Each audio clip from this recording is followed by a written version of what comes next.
Hello and welcome to the March 2025 Vancouver Police Department video update. I'm Kim Kapp. Since our last update, we had a great time connecting with the community at our February 27th Coffee with a Cop event in the Houck neighborhood. It was a full house, enjoying some delicious drinks, and a spontaneous cashew butter tasting even broke out.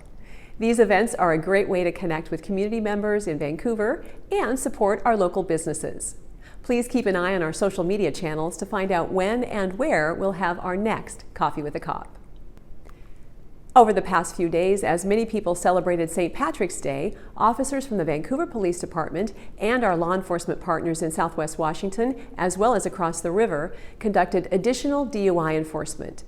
These emphases are one way to focus on reducing fatality and serious injury collisions associated with impaired driving. But you also play an important part. Please don't get behind the wheel if you are impaired or even if you feel just slightly buzzed. Call a rideshare or get a sober driver to pick you up. I want to introduce you to a new VPD team you might not be familiar with, our C.H.A.T team. C.H.A.T stands for Cops Having a Talk, and this group is part of our Public Order Specialist team who work during public gatherings. Today I have Lieutenant Chris Simmons here to talk more about C.H.A.T.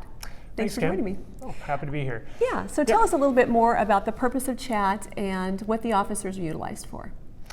Yeah, purpose of C.H.A.T really just came out of a lot of the public unrest in the 2020 era of, I saw a lot of demonstrations and a lot of police action, and the public basically said, hey, we'd like a new way. So Columbus PD actually reached out to Dr. Stott from the UK, who's an expert on crowd theory and public order.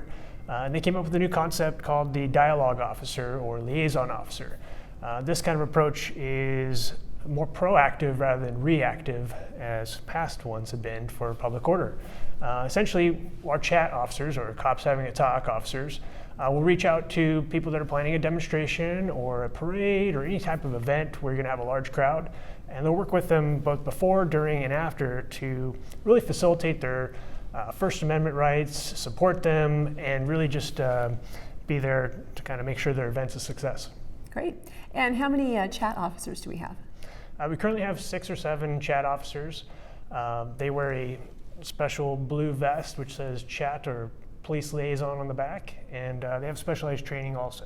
Great. And can you talk a little bit about the training that they've received?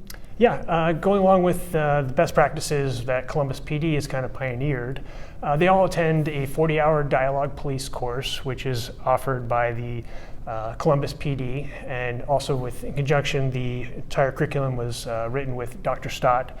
So it's been peer-reviewed. It's the sciences behind the theories and practices and techniques they use. So they also do, a lot of our team members are also part of the crisis negotiation team, so they have countless hours of negotiation and that type of skills training. Great. And how many events have they participated in so far since they've been in place? Well, they're a newer team, so they were introduced late last year. But just this year alone, they've been to about a dozen events, and last year also they participated in about 5 events. So it's been very successful. Great. Well, I appreciate the time to have you here and talk about that team, and we look forward to seeing C.H.A.T out and about. Thanks. Thank you. Thank you for watching the Vancouver Police Department March video update. We'll see you next month. In the meantime, to keep up on what VPD is doing, be sure to follow us on X, Instagram, Facebook, or Nextdoor.